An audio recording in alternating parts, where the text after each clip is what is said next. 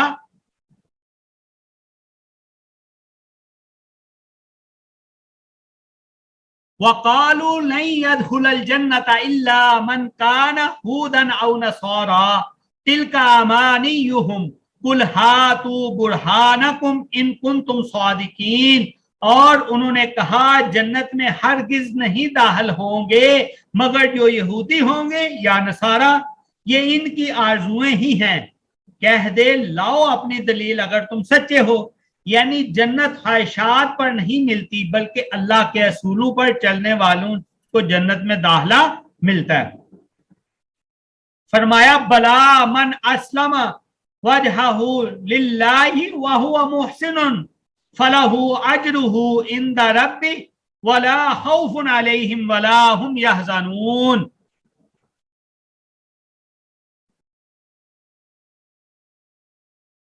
کیوں نہیں جس نے اپنا چہرہ اللہ کے تابع کر دیا اور وہ نیکی کرنے والا ہو تو اس کے لیے اس کا اجر اس کے رب کے پاس ہے، اور نہ ان پر کوئی خوف ہے اور نہ وہ غمگین ہوں گے۔ موت کا خوف اور آخرت سے کراہت، یعنی آخرت کے آنے کی ناپسندیدگی۔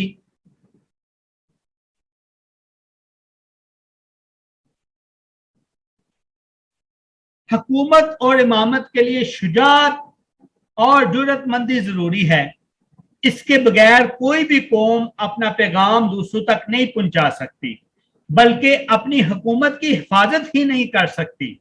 لیکن یہود دنیا میں سب سے زیادہ بزدل تھے، اس لیے ہر بادشاہ انہیں آسان ہدف سمجھ کر حملہ آور ہوتا رہا اور یہ مقابلہ کرنے کی بجائے ہمیشہ بھاگ کر جان بچاتے۔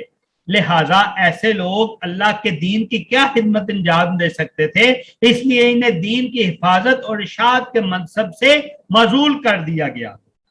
فرمایا وَلَتَجِدَنَّهُمْ أَحْرَصَ النَّاسِ عَلَىٰ حَيَاةٍ وَمِنَ الَّذِينَ أَشْرَكُوا يَوَدُّ أَحَدُهُمْ لَوْ يُعَمَّرُ أَلْفَ سَنَةٍ وَمَا هُوَ بِمُزَحْزِحِهِ مِنَ الْعَذَابِ أَن يُعَمَّرَ واللہ بصیر بما یعملون۔ تم انہیں سب سے بڑھ کر جینے کا حریص پاؤ گے، حتیٰ کہ یہ اس معاملے میں مشرکوں سے بھی بڑے ہوئے ہیں۔ ان میں سے ایک ایک شخص یہ چاہتا ہے کہ کسی طرح 1000 برس جی لے، حالانکہ لمبی عمر بہرحال اسے عذاب سے تو نہیں بچا سکتی۔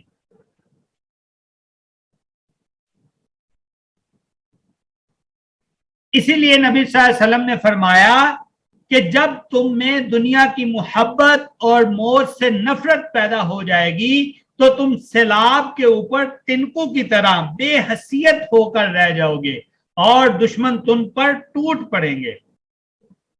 اس نسلی تعصب کا شاخسانہ تھا کہ انہوں نے محمد صلی اللہ علیہ وسلم کو تمام تر نشانیاں دیکھ لینے کے باوجود تسلیم نہیں کیا کہ وہ ہماری نسل سے نہیں ہیں،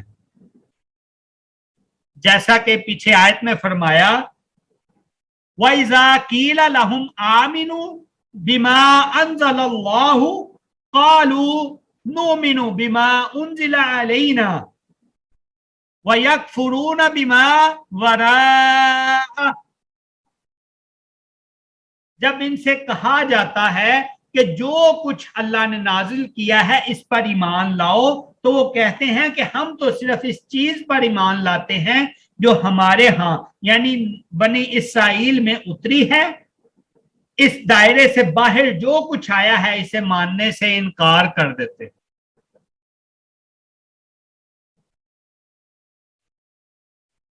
یہود کا شیوا تھا کہ وہ جادو سیکھتے تھے اور اس کے ذریعے لوگوں کے گھروں کو اجاڑتے تھے، حالانکہ جادو سیکھنا اور کرنا کفر ہے۔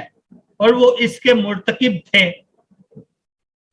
وَاتَّبَعُوا مَا تَتْلُو الشَّيَاطِينُ عَلَى مُلْكِ سُلَيْمَانَ وَمَا كَفَرَ سُلَيْمَانُ وَلَٰكِنَّ الشَّيَاطِينَ كَفَرُوا يُعَلِّمُونَ النَّاسَ السِّحْرَ وَمَا أُنزِلَ عَلَى الْمَلَكَيْنِ بِبَابِلَ هَارُوتَ وَمَارُوتَ وَمَا يُعَلِّمَانِ مِنْ أَحَدٍ حَتَّى يَقُولَا إِنَّمَا نَحْنُ فِتْنَةٌ فَلَا تَكْفُرْ فَيَتَعَلَّمُونَ مِنْهُمَا مَا يُفَرِّقُونَ بِهِ بَيْنَ الْمَرْءِ وَزَوْجِهِ وَمَا هُمْ بِضَارِّينَ بِهِ مِنْ أَحَدٍ إِلَّا بِإِذْنِ اللَّهِ وَيَتَعَلَّمُونَ مَا يَضُرُّهُمْ وَلَا يَنْفَعُهُمْ وَلَقَدْ عَلِمُوا لَمَنِ اشْتَرَاهُ مَا لَهُ فِي الْآخِرَةِ مِنْ خَلَاقٍ وَلَبِئْسَ مَا شَرَوْا بِهِ أَنفُسَهُمْ لَوْ كَانُوا يَعْلَمُونَ.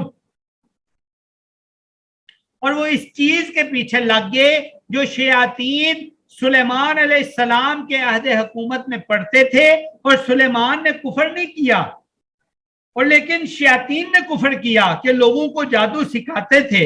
اور وہ اس چیز کے پیچھے لگ گئے جو بابل میں 2 فرشتوں یعنی ہاروت اور ماروت پر اتاری گئی.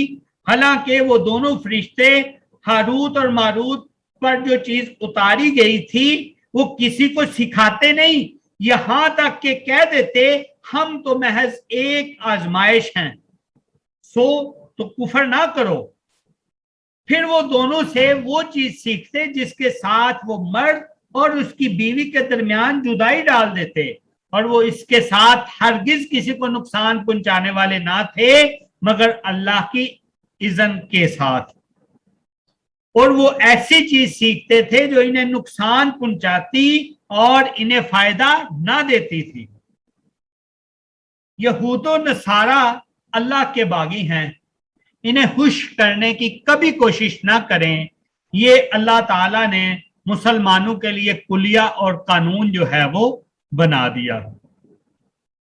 وَلَن تَرْضَىٰ عَنْكَ الْيَهُودُ وَلَا النَّصَارَىٰ حَتَّىٰ تَتَّبِعَ مِلَّتَهُمْ قُلْ إِنَّ هُدَى اللَّهِ هُوَ الْهُدَىٰ وَلَئِنِ اتَّبَعْتَ أَهْوَاءَهُمْ بَعْدَ الَّذِي جَاءَكَ مِنَ الْعِلْمِ مَا لَكَ مِنَ اللَّهِ مِنْ وَلِيٍّ وَلَا نَصِيرٍ.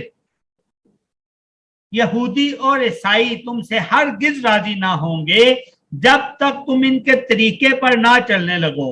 صاف کہہ دو کہ راستہ بس وہی ہے جو اللہ نے بتایا ہے، ورنہ اگر اس علم کے بعد جو تمہارے پاس آ چکا ہے تم نے ان کی خواہشات کی پیروی کی تو اللہ کی پکڑ سے بچانے والا کوئی دوست اور مددگار تمہارے لیے نہیں ہے. پھر آگے شان ابراہیم اور اسماعیل علیہم السلام بیان کیا. پہلا سپارہ کے آخر کے اندر اللہ تعالیٰ نے سورۃ البقرہ کے اس حصہ میں سیدنا ابراہیم علیہ السلام اور سیدنا اسماعیل علیہ السلام کی شان اور خدمات کا تذکرہ کیا.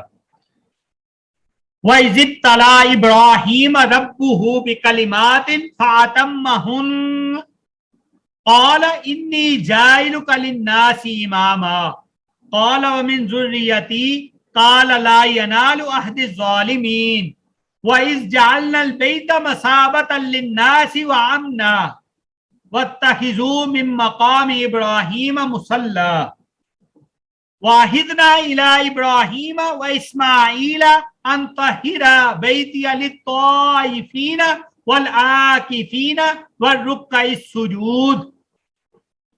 یاد کرو کہ جب ابراہیم کو اس کے رب نے چند باتوں سے آزمایا اور وہ ان سب میں پورا اتر گیا تو اس نے کہا میں تجھے سب لوگوں کا پیشوا بنانے والا ہوں. ابراہیم علیہ السلام نے عرض کیا اور کیا میری اولاد سے بھی یہی وعدہ ہے؟ اللہ نے جواب دیا میرا وعدہ ظالموں سے متعلق نہیں ہے، اور یہ کہ ہم نے اس گھر یعنی کعبے کو لوگوں کے لیے مرکز اور امن کی جگہ قرار دیا تھا اور لوگوں کو حکم دیا تھا کہ ابراہیم جہاں عبادت کے لیے کھڑا ہوتے تھے اس مقام کو مستقل جائے نماز بنا لو اور ابراہیم اور اسماعیل کو تاکید کی تھی کہ میرے اس گھر کو طواف اور اعتکاف اور رکوع اور سجدہ کرنے والوں کے لیے پاک صاف رکھو۔ کعبہ کی تعمیر کے بعد ابراہیم علیہ السلام اور اسماعیل علیہ السلام نے جو دعائیں کی، ان میں سے ربنا وابعث فیہم رسولا منہم یتلو علیہم آیاتک وَيُعَلِّمُهُمُ الْكِتَابَ وَالْحِكْمَةَ وَيُزَكِّيهِمْ إِنَّكَ أَنْتَ الْعَزِيزُ الْحَكِيمُ۔ اے ہمارے رب، ان لوگوں میں سے خود انہی کی قوم سے ایک ایسا رسول اٹھا جو انہیں تیری آیات سنائے، ان کو کتاب اور حکمت کی تعلیم دے اور ان کی زندگیاں سنوارے۔ یعنی محمد صلی اللہ علیہ وسلم سیدنا ابراہیم اور اسماعیل کی دعا کا نتیجہ ہیں اور ان کے پیغام کو پھیلانے کے لیے تشریف لائے ہیں۔ اس کا مقصد جس کی اولاد کو خلافت عرضی عطا کی گئی ہے، پھر فرمایا محمد صلی اللہ علیہ وسلم کا پیغام کوئی نیا نہیں بلکہ وہی ہے جس کی وصیت تمہارے باپ یعقوب علیہ السلام نے کی تھی۔ ام کنتم شہداء اذ حضر یعقوب الموت اذ قال لبنیہ ما تعبدون من بعدی قالوا نعبد الہک و الہ آبائک ابراہیم و اسماعیل و اسحاق الہا واحدا ونحن لہ مسلمون۔ کیا تم موجود تھے جب یعقوب علیہ السلام کو موت پیش آئی، جب اس نے اپنے بیٹوں سے کہا میرے بعد کس چیز کی عبادت کرو گے؟ انہوں نے کہا ہم آپ کے بعد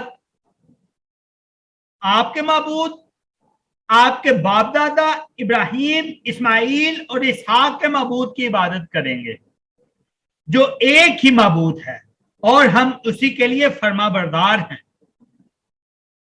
اس کا مطلب یہ ہے کہ دین کی اصل توحید ہی ہے۔ ہمیں اپنی اولادوں کی دینی تربیت کرنی چاہیے اور انہیں توحید پر قائم رہنے کی تلقین کرنی چاہیے، کیونکہ دین کی اصل توحید ہی ہے۔ ہر شخص کو اسی کا عمل فائدہ دے گا، کسی دوسرے کا عمل، کسی بزرگ کا عمل اس کو فائدہ نہیں دے سکتا۔ عرب کے لوگ سمجھتے تھے کہ ہم ابراہیم علیہ السلام اور اسماعیل علیہ السلام کی اولاد ہیں، اس لیے بخشے جائیں گے، اور یہود و نصارہ کہتے تھے کہ ہم یعقوب علیہ السلام کی اولاد ہیں، ہم جو بھی کریں جنت ہمیں پکی ہے، ہمارے لیے ہی پکی ہے۔ اس کے جواب میں اللہ تعالیٰ نے فرمایا تِلْكَ أُمَّةٌ قَدْ خَلَتْ لَهَا مَا كَسَبَتْ وَلَكُمْ مَا كَسَبْتُمْ وَلَا تُسْأَلُونَ عَمَّا كَانُوا يَعْمَلُونَ۔ یہ ایک امت تھی جو گزر چکی، اس کے لیے وہ ہے جو اس نے کمایا، اور تمہیں وہی ملے گا جو تم نے کمایا، اور تم سے اس بارے میں نہیں پوچھا جائے گا کہ وہ کیا کرتے تھے۔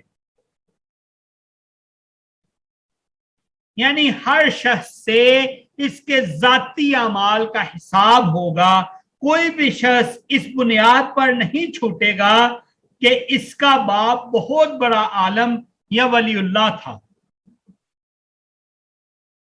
چونکہ بنی اسرائیل نے دین اور اپنے باپ ابراہیم علیہ السلام کی روش کو چھوڑ دیا تھا، لہٰذا انہیں منصب امامت سے معزول کیا جاتا ہے، اور اب یہ منصب آل ابراہیم کی دوسری شاخ یعنی آل اسماعیل یعنی محمد صلی اللہ علیہ وسلم اور آپ کی امامت کے سپرد کیا جا رہا۔ اب قیامت تک محمد صلی اللہ علیہ وسلم کی نبوت، آپ صلی اللہ علیہ وسلم کا دین، آپ صلی اللہ علیہ وسلم کی امت ہی رہے گی۔ اب کوئی نیا نبی یا نئی امت نہیں آئے گی۔ اگر کوئی گروہ دین کو، دین محمدی کو چھوڑے گا تو اللہ تعالیٰ اس کی جگہ دوسرا گروہ پیدا کر دے گا جو دین محمدی کی خدمت کرے گا، مگر امت ہمیشہ یہی رہے گی، قیامت کی دیواروں تک امت یہی رہے گی۔ اور پھر آخر میں پھر اللہ تعالیٰ نے اس بات کا اعادہ کیا، یہ ایک امت تھی جو گزر چکی، اس کے لیے وہ ہے جو اس نے کمایا، اور تمہیں وہی ملے گا جو تم نے کمایا، اور تم سے اس بارے میں نہیں پوچھا جائے گا کہ وہ امت کیا کرتی تھی یا وہ کیا کرتے تھے۔ الحمدللہ مختصر سا خلاصہ 2 دنوں کے اندر ہم نے اپنا مکمل کر لیا۔ اب کچھ ہم نے جو پارا پڑا، پہلا پارا ہمارا پہلی منزل، اگر ہم 30 منزلیں رکھیں، ایک منزل مکمل ہوئی، اس منزل میں اگر تو ہم کوئی بھی سبجیکٹ یاد کرتے ہیں، مضمون یاد کرتے ہیں، ایسے یاد کرتے ہیں، کوئی ٹاپک یاد کرتے ہیں، اس کی ہیڈنگز بنا لی جائیں نا، تو پھر آسانی سے وہ چیزیں یاد بھی ہو جاتی ہیں اور ذہن نشین بھی رہتی ہیں، اور آئندہ کے لیے اگر کوئی چیز اس میں سے تلاش کرنی ہو تو وہ فہرست تیار ہو جاتی ہے اور ریڈی ہو جاتی ہے۔ اس فہرست کے لیے کچھ چیزیں آپ لوگوں کے لیے اکٹھی کی ہیں، ان کو بار بار سن کے اپنے پاس نوٹ بھی کر لیجئے گا، دھیان سے ان کو یاد بھی رکھیے گا، اپنے ذہن نشین کر لیجئے گا۔ فہرست مضامین جو ہیں، سب سے پہلے اللہ تعالیٰ کی صفات۔ اللہ تعالیٰ کی صفات سورۃ الفاتحہ کی 1 سے 3 نمبر آیت میں بیان کی گئی۔ بندے کا اللہ سے عہد سورۃ الفاتحہ کی 6 نمبر آیت میں بیان کیا گیا۔ صراط مستقیم کی طلب اور دعا، یہ 5 سے 7 تک سورۃ الفاتحہ کی جو آیات ہیں ان میں بیان ہوئی۔ متقین کی صفات جو ہیں سورۃ البقرہ کی 3 سے 4 نمبر آیات تک بیان کی گئیں۔ اسی طرح کفار کی خصوصیات سورۃ البقرہ کی 6 سے 7 نمبر آیات تک بیان کی گئیں۔ منافقین کے خصائص اور ان کی سوچ کی مثالیں سورۃ البقرہ کی 8 سے 20 نمبر آیت تک جو ہے وہ بیان کی گئیں۔ عبادات کا حکم اور معبود کا تعارف جو ہے وہ 21 اور 22 نمبر آیت میں بیان کیا گیا۔ قرآن جیسا کلام بنانے کا چیلنج جو ہے وہ آیت نمبر 23 اور 24 میں بیان کیا گیا۔ جنت کا تعارف جو ہے وہ سورۃ البقرہ کی آیت نمبر 26 اور 27 میں بیان کیا گیا۔ قرآن پڑھ کر گمراہ کون ہوتے ہیں اور ہدایت کون پاتے ہیں سورۃ البقرہ کی آیت نمبر 26 اور 27 میں یہ بھی بیان کیا گیا۔ وجود الہی کی عقلی دلیل بھی جو ہے سورۃ البقرہ کی 28 نمبر آیت میں بیان کی گئی۔ دنیا انسان کے لیے تخلیق کی گئی، یہ سورۃ البقرہ کی 29 نمبر آیت میں بیان کی گئی۔ ابتدائے تاریخ انسانی سورۃ البقرہ کی 30 سے 39 نمبر آیت تک جو ہے وہ بیان کی گئی۔